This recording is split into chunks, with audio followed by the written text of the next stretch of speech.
সুকুমার রায় বলেছিলেন, রামগরুড়ের ছানা হাসতে তাদের মানা। রামগরুড়ের ছানারাই হাসতে ভয় পায়, হাসির রাজ্যে তাদের প্রবেশ নিষেধ।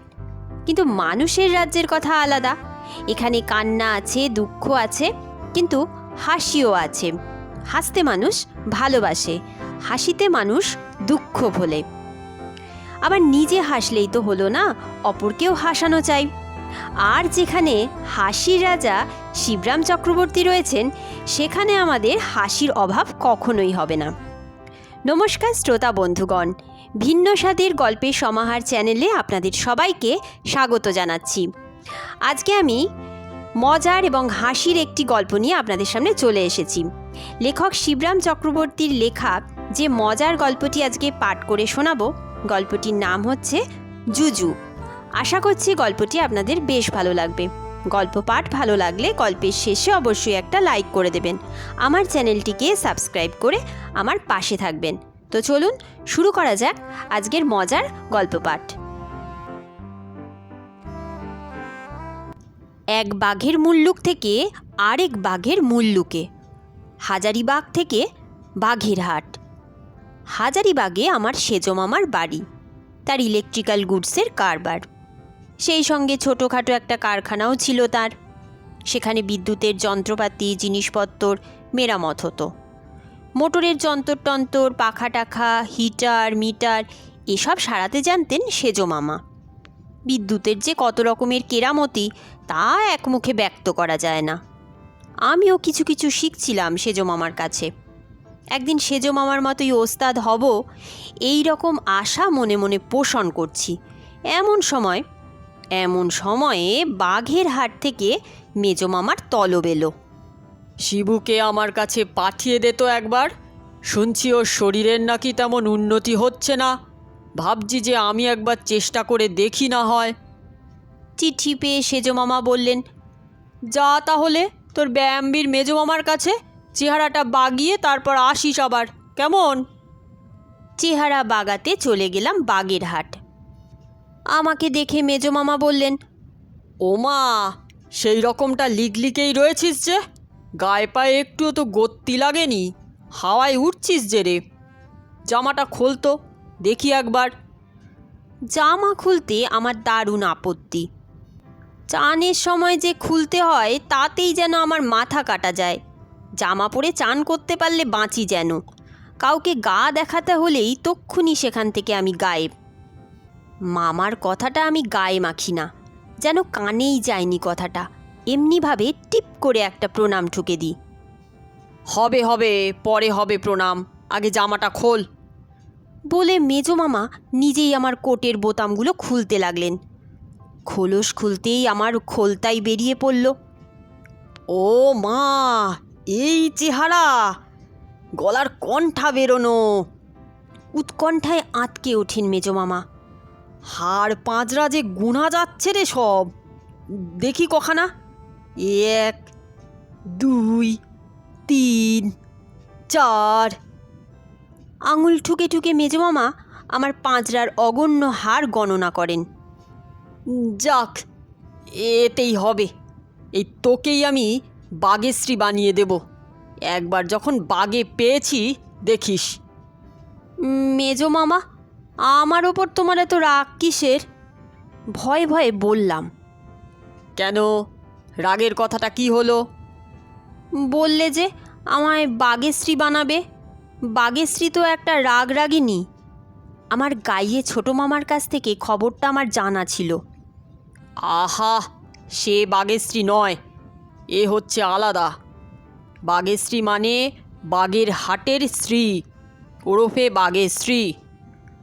বাঘের হাটে ফি বছর সুঠাম চেহারার প্রতিযোগিতায় যার দেহ সবচেয়ে সুগঠিত সুন্দর বলে গণ্য হয়, সেই ওই খেতাব পায়।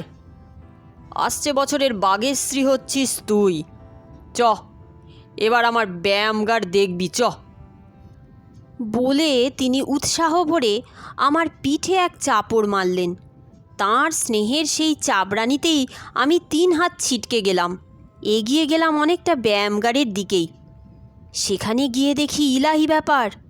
ছেলেরা তাল ঠুকছে, কুস্তি লড়ছে, ডন বৈঠক ভাজছে, ধুলো মাটি মেখে সব কিম্ভূত কিমাকার।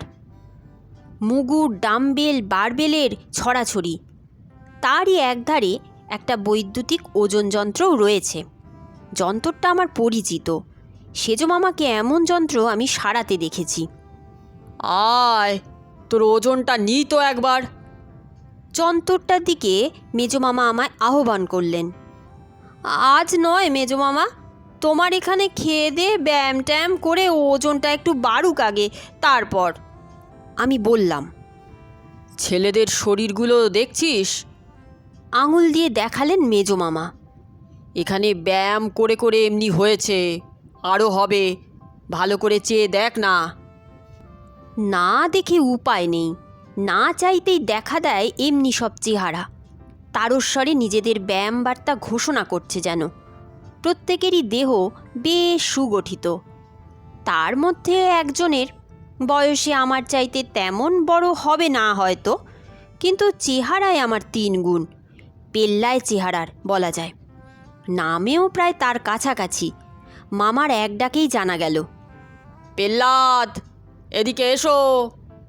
মামা তাকে ডাক দিলেন। পেল্লাদ এগিয়ে এলো। একে একটু দেখিয়ে দাও তো, বললেন মেজো মামা। শুনেই আমার পিলে চমকে যায়। কিন্তু না, আমাকে নয়, নিজেকে এসে দেখাতে লাগলো। সারা দেহটাকে ভেঙে চুরে দুমড়ে বেঁকে এমনভাবে সে দাঁড়ালো যে হ্যাঁ, দেখবার মতোই বটে। গায়ের পায়ের মাংসপেশিগুলো ফুলে ফেঁপে উঠল সব।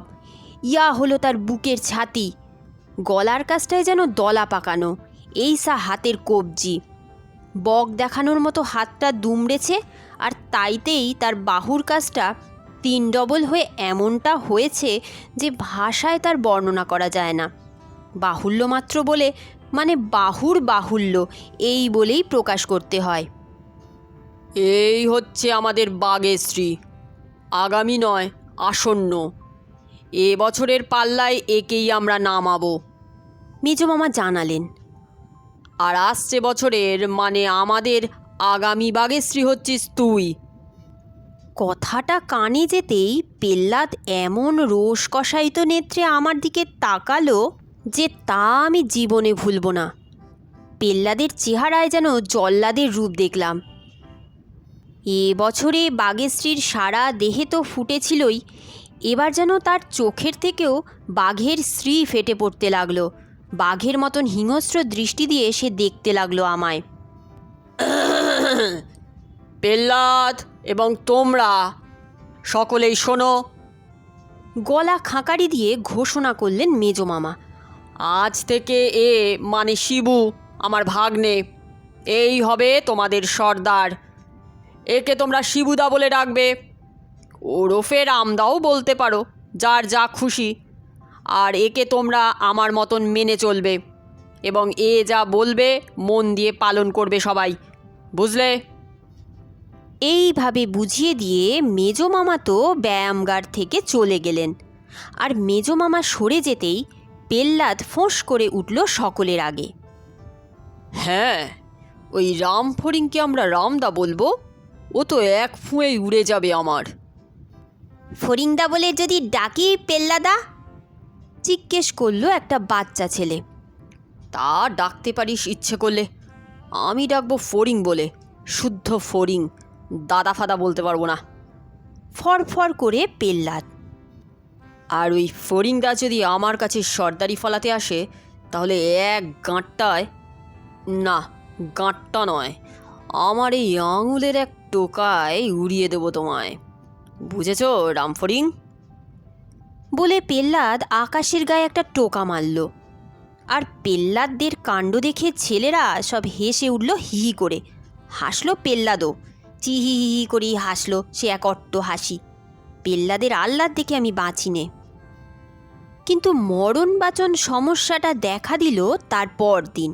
মামা সকালে উঠে বললেন, কাল ছেলেদের আমি সব বলে রেখেছি আজ সকালে এসে ব্যায়ামগারের মাঠের ঘাসগুলো ছাঁটাই করতে। যাও গিয়ে দেখো তো কদ্দূর এগুলো। তুমি যখন ওদের সর্দার, তখন তোমাকেই তো এসব তদারক করতে হবে।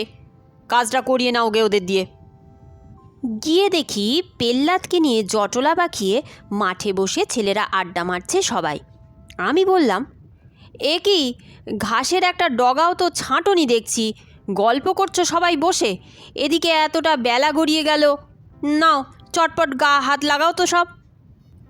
যদি না লাগাই তো তুমি কি করতে পারো শুনি? গর্জে উঠল পেল্লাদ। তাহলে আমাকে তার ব্যবস্থা করতে হবে। ভারী গলায় আমি ছাড়লাম। কি ব্যবস্থা করবে শুনি তো একবার। আমি মানে আমি মানে বলে আমি একটা ঢোক গিললাম। তাতে আমার মানের যে খুব হানি হলো বুঝতে পারলাম বেশ।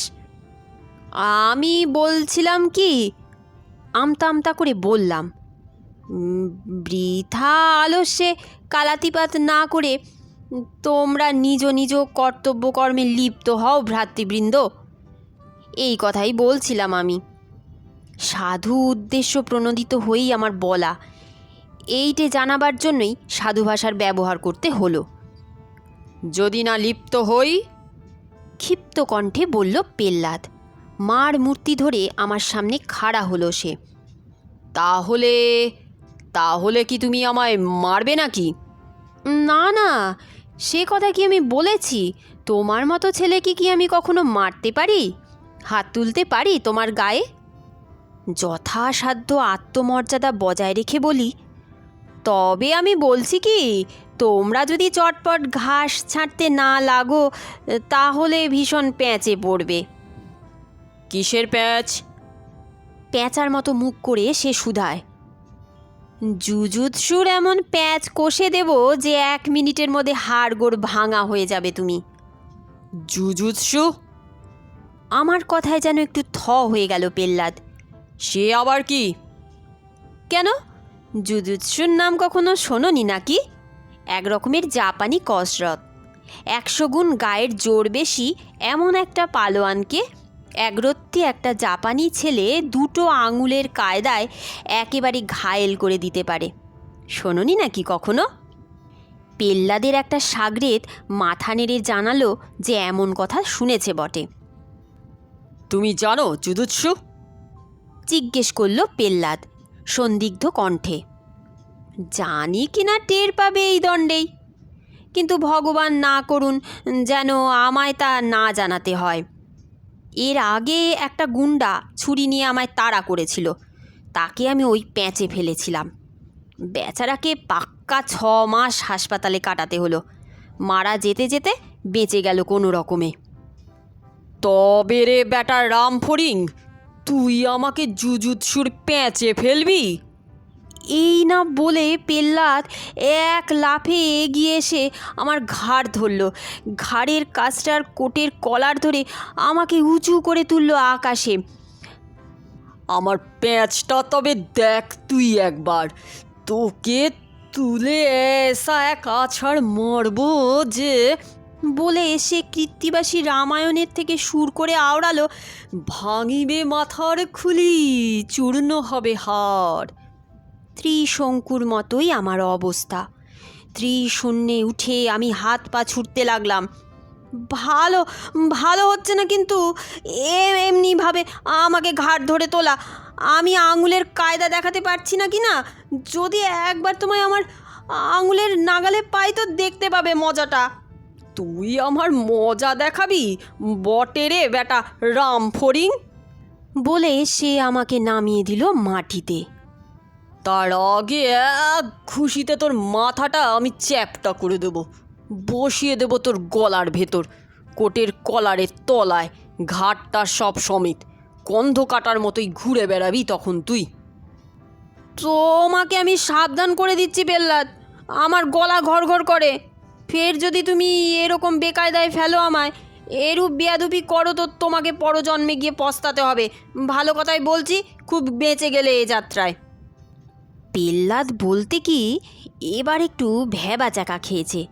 আমি বেশ ভড়কে যাব ভেবেছিল, কিন্তু এতেও আমার মুখসাপটা দেখে ও একটু ঘাবড়ে গেল। দাঁড়া, এবার তোকে ঠ্যাং ধরে তুলবো আকাশে। বলে এগিয়ে এসে খাড়া হলেও আমার শ্রীচরণ ধারণ করার তার কোনো তাড়া দেখা গেল না। অদূরে দাঁড়িয়ে লক্ষ্য করতে লাগলো আমায়। তারপরে একটু নরম হয়ে বলল, না, আগে তুমি আমায় এক ঘা মারো। আমি আইন বাঁচিয়ে চলতে চাই। তারপরে আমি তোমায় ধরে তুলো ধুনে দিচ্ছি। বলতে পারবো তখন যে আগে আমার গায়ে তুমি হাত তুলেছিলে। মারো আমায় আগে এক ঘা। এই বলে সে বুক চিতিয়ে দাঁড়ালো এসে আমার সামনে। না, আমি তোমার গায়ে হাত দেব না। ভদ্রলোকরা কি মারামারি করে? ভদ্র পালকেরও সেটা কর্তব্য নয়। কেন, মারামারি করা ছাড়া কি গায়ের জোরের পরীক্ষা হয় না? আচ্ছা ঠিক আছে, বলো তো ঠিক করে, আমি সর্দার হওয়াতে তোমার খুব রাগ হয়েছে আমার ওপর, তাই না? ঠিক তাই। মেনে নিল সে। ইচ্ছে করছে আজ তো তোমায় চিবিয়ে খাই। আমি কি করব? আমি তো নিজের থেকে সর্দার হতে চাইনি, মামা করেছে। আমি কি করব? বেশ, আমাদের মধ্যে কার গায়ের জোর বেশি পরীক্ষা হয়ে যাক। যার বেশি জোর সেই সর্দার হবে, তাকে সর্দার বলে মানবে সবাই। কেমন তো? তার কথাই সবাইকে চলতে হবে তখন। কেমন, এতে তো তোমার আপত্তি নেই? রাজি? হ্যাঁ, রাজি। সায় দিলে পেল্লাদ। ছেলেরাও সবাই বেশ সোচ্চার উৎসাহ দেখালো। বেশ, ওই যে বারবেলটা পড়ে আছে ওখানে, ওজন দাঁড়ির ওপর অদূরে দাঁড় করা বৈদ্যুতিক ওজন দাঁড়িটার পাটাতনের একটা 15 লোহার বারবেল পড়েছিল। সেদিকে আঙুল দেখিয়ে বললাম, ওই বারবেলটা যে মাথার ওপর তুলতে পারবে। ওই বারবেল তো দুবেলা আমি ভাঁজি। কথার মাঝখানেই বাধা দিল সে। মাথার ওপর ঘোড়াই রোজ দুবেলা, বুঝেছ হে? বেশ তো, তুলেই দেখাও না একবার, পরীক্ষাটা হয়ে যাক সবার সামনে, আমি বললাম। বেশ, তুমি আগে তোলো তো দেখি। তোমার জোরটাই দেখা যাক একবার। তোলো দেখি তো। ছেলেরা বলতে লাগলো, তোলো রামদাদা তোলো। এত তোলো তোলো শুনে তুলাদণ্ডের ওপর থেকে বারবেলটাকে তুললাম, এবং বলতে কি তুলতে গিয়ে বেগ পেলাম বেশ। দু হাতে না ধরে অতি কষ্টে হাঁটুর ওপর তুললাম। তারপর আস্তে আস্তে কাঁধ বরাবর, শেষে প্রাণান্ত এক পরিশ্রমে মাথার ওপর খাড়া করলাম ওটাকে। এইবার তোমার পালা। বারবেলটাকে নামিয়ে রেখে আমি দেয়ালে গিয়ে ঠেসান দিয়ে হাঁপ ছাড়তে লাগলাম। বাপ! পেল্লা দেশে পাকড়ালো বারবেলটাকে। এক ঝটকায় তুলে ফেলছি, দেখো না, তোরা সবাই চেয়ে দেখ রে। বলে বারবেলটাকে ধরে এক ঝটকা মারতে গেল সে। মারতে গিয়ে কি আশ্চর্য, পটকালো সে আপনাকেই, উল্টে পড়ল মেঝের ওপর। হাত পিছলে কেন কি না? বলে গায়ের ধুলো ঝেড়ে উঠে দাঁড়ালো পেল্লাদ। মাটিতে হাত ঘষে নিয়ে লাগতে গেল আবার, কিন্তু তার ওই লাগাই সার, একটুও বাগাতে পারল না ওটাকে, 1 ইঞ্চিও নড়াতে পারল না বারবেল। আমি ঠায় দেওয়ালে ঠেস দিয়ে মৃদু মধুর হাসতে লাগলাম ওর দিকে তাকিয়ে। ওর বাহুর পেশি ডবল হয়ে উঠল। আবার দেখা গেল ওর বাহুর সেই বাহুল্য, বুক ফুলে উঠল 1.5 গুণ। হাঁপড়ের মতো নিঃশ্বাস পড়তে লাগলো ওর। এত হাঁপিয়েও এক চুলও তুলতে পারল না বারবেলটাকে। যাও, কাজে মন দাও গে, বললাম আমি তখন। সাফ করে ফেলো মাঠটা। মাঠ পরিষ্কার না হলে আমাদের বার্ষিক উৎসব হবে কি করে? এবছরের সভা বসবে তো ওইখানেই, বাগেরহাটের লোকেরা দেখতে আসবে সবাই, আর সেই সবাই তুমিই তো এবার বাগেশ্রী হবে পেল্লাদ। আমরা সবাই হাততালি দেব তোমায়। তোমার গরজই তো সবার চেয়ে বেশি হওয়া উচিত ভাই। বলে আমি উৎসাহ ভরে ওর পিঠ চাপড়ে দিলাম। হ্যাঁ রামদা, বলে সদলবলে নত মস্তকে সে চলে গেল। সর্দার বলে মনে মনে মেনে নিল আমায়। তারপর পেল্লাদের সঙ্গে আমার ভাব হয়ে গেল খুব। সে আমার বিশেষ ভক্ত হলো একজন। সেদিন সন্ধ্যাতেই সে এসে শুধালো আমায়, এই তো আমি এইমাত্র সেই বারবেলটা ভেজে এলাম। সকালে আমি তুলতে পারলাম না কেন বলো তো? বলো না রামদা, তুমি কি আমায় কোনো জুজুৎসু করে দিয়েছিলে নাকি? বারে, আমি তোমায় ছুঁতে গেলাম কখন? প্রতিবাদ করি আমি। না ছুঁয়ে কি কাউকে কখনো জুত করা যায়? জুজুৎসুও করা যায় না। তাহলে বুঝি ওই বারবেলটাকেই? ওটা তো তুমি আগেই ছুঁয়েছিলে, বেশ জুত করেই তুলেছিলে আমার আগে। হ্যাঁ, তা বলতে পারো বটে। বলে আমি ঘাড় নাড়ি, যে ঘাড় ওটার উত্তোলনে তখন থেকেই টনটন করছিল আমার। তাই তুমি জানতে যে জুজুৎসুর প্যাঁচ কষে দিয়েছে ওটাকে, কিছুতেই আমি আর তুলতে পারবো না। তাই তুমি দেয়ালে হেলান দিয়ে মুচকি মুচকি হাসছিলে অমনি করে, আমি লক্ষ্য করেছিলাম। যে রহস্য বাল্যকালে পেল্লাদের কাছে আমি ব্যক্ত করতে পারিনি, আজ সেটা ফাঁস করবার আমার বাধা নেই। হাজারিবাগের মামার কাছ থেকে আসবার সময় আমি একটা বিদ্যুৎ চুম্বক বাগিয়ে আনি, আর সেদিন সকালে বাগেরহাটের মাতুল সাক্ষাতের আগে সেটাকে বৈদ্যুতিক ওজন যন্ত্রটার পাটাতন তুলে তার মধ্যে লুকিয়ে রেখেছিলাম। তারপরে পেল্লাদ বারবেলটা তুলবার সময় যখন আমি দেয়ালে ঠেস দিয়ে মৃদু মধুর হাসছিলাম, তখন আমার পিঠের ঠিক পেছনে যে ইলেকট্রিক সুইচ ছিল, চেপে ধরেছিলাম সেটাকে। ফলে ওজন যন্ত্রের সঙ্গে সংলগ্ন তারের ভেতর দিয়ে বিদ্যুৎ প্রবাহের ফলে উপজাত বৈদ্যুৎ চৌম্বক বারবেলটাকে আঁকড়ে ধরে রেখেছিল। ওটাকে তুলতে হলে গোটা ওজন যন্ত্র সমেত তুলতে হতো পেল্লাদকে।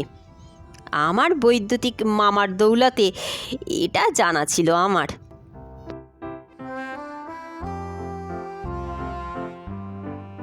আজকের মতন এই মজার গল্পখানির পাঠ এখানেই শেষ হচ্ছে। গল্প পাঠ ভালো লাগলে অবশ্যই একটা লাইক করে দেবেন। আমার চ্যানেলটিকে সাবস্ক্রাইব করে আমার পাশে থাকবেন, যাতে ভিন্ন ভিন্ন স্বাদের বিভিন্ন ধরনের গল্প নিয়ে আপনাদের সামনে আসতে পারি। আপনারা খুব ভালো থাকবেন, সুস্থ থাকবেন এবং সাবধানে থাকবেন। নতুন একটি দিনে নতুন একটি গল্প নিয়ে আপনাদের সামনে আমি আবার হাজির হব।